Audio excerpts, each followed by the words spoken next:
आपण अनेक वर्ष इथे भारतीय जनता पक्षाला निवडून देतो.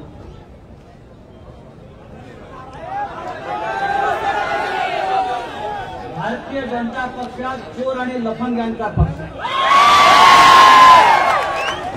आणि नरेंद्र मोदी त्या चोरांचे सरदार आहेत.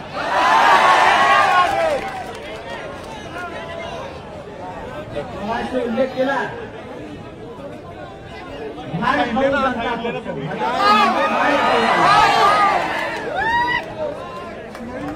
जळगाव आणि रावेर मधल्या अशा भाडखाऊंना गाडण्याची हिंमत इकडल्या जनतेमध्ये आहे. मला खात्री आहे की महाराष्ट्रावर या भाडखाऊंनी जो अन्याय केला, अत्याचार केला, त्याचा बदला घेण्याची ही वेळ आता आपल्यावर. या तप्त उन्हामध्ये आपण जमलेला आहात. सूर्य आग ओकतोय, घामाघूम झालेला आहात आणि ज्यांनी 250 खोके घेऊन घरात बसलेले आहेत ते आज आपल्या सभेकडे पाहतायत.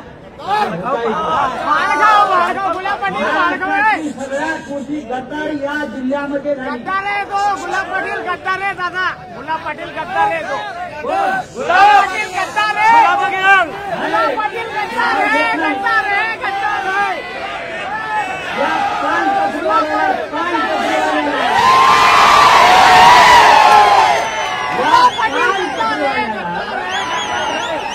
बाळासाहेब ठाकरेंनी आमदार केला, मंत्री केला, नंतर त्याला परत पानटपरीवर बसवायचं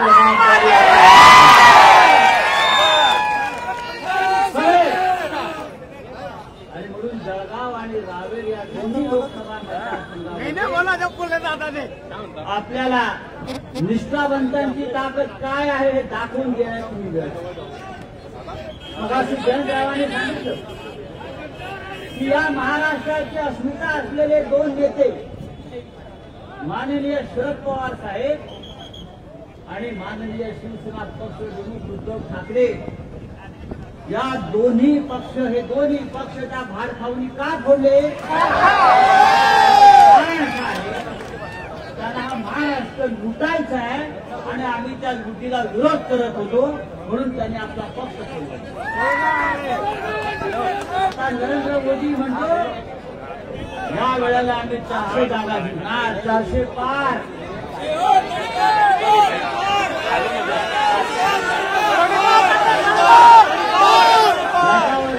ठाकरे साहेबांनी सांगितलंय अरे 400 पार काय या वेळेला भाजप बापाची लोकशाही आहे का? बाळासाहेब ठाकरे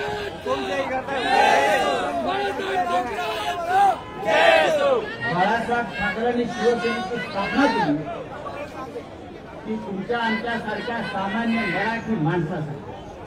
हा महाराष्ट्र टिकला पाहिजे, हा शेतकरी टिकला पाहिजे. मुंबई जी महाराष्ट्राची राजधानी आहे ती आपल्या महाराष्ट्रात राहिली पाहिजे म्हणून बाळासाहेब ठाकरेंनी शिवसेनेची स्थापना केली. पण या नरेंद्र मोदी आणि अमित शहाला आपली मुंबई गुजरातला पळवायची आहे आणि म्हणून त्यांनी शिवसेना फोडली. हे आपल्याला होऊ द्यायचं. नरेंद्र मोदी निवडणूक हरतोय, लक्षात घ्या. मोदी तो गयो आहे. 4 जून नंतर या देशामध्ये इंडिया आघाडीचं सरकार येते आहे आणि मग हे जे खोकेवाले आहेत त्यांच्या खोक्याचा हिशोब शांतपणे करा. आम्हाला जेलमध्ये टाकलं. ज्या जेलमध्ये आम्ही होतो ती जेल आता तुमच्यासाठी आहे. हा महाराष्ट्र तुम्हाला माफ करणार. अभी दादा जेल उनके वास्ते रहेंगे, अपने वास्ते रहेंगे, उनके वास्ते जेल रहेंगे. अभी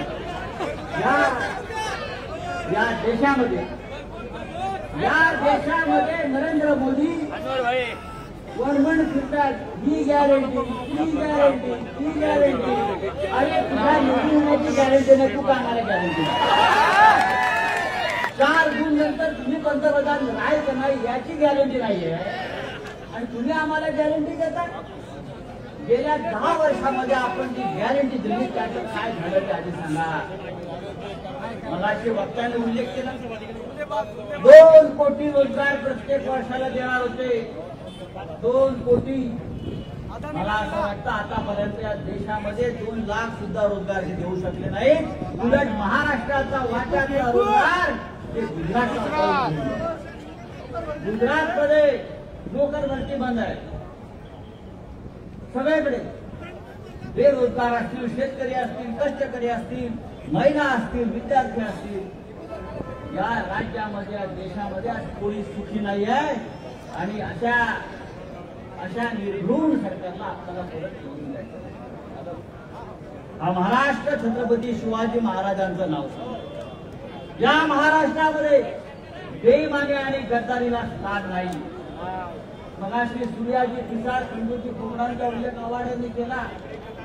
पण राष्ट्रवादी काँग्रेस पक्षामध्ये 40 खंडोजी खोबरे आणि शिवसेनेमध्ये 40 सूर्याजी पिसाळजी निर्माण झालेले आहेत.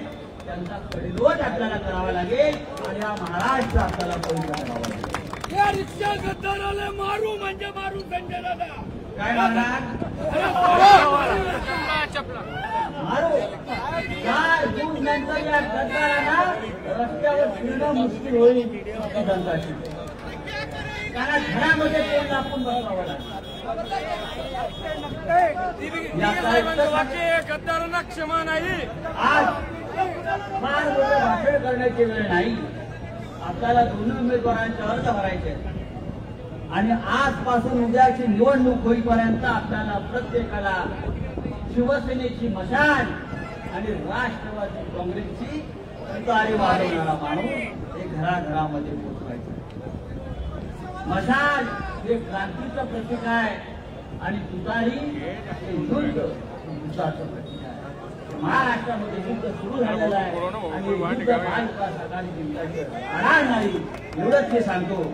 आणि मी पुन्हा एकदा आपल्याला आवाहन करतो, जळगाव आणि रावे या दोन्ही मतदारसंघातले महाविकास आघाडीचे उमेदवार यांना आपण मोठ्या मताधिक्याने विजय करा आणि या देशामध्ये नरेंद्र मोदीची हुकुमशाही उलथवून टाका. जय हिंद, जय महाराष्ट्र. या ठिकाणी कोणी जागा हरायचं नाहीये. व्यासपीठावर बसलेले सर्व नेते आणि उमेदवार मोजके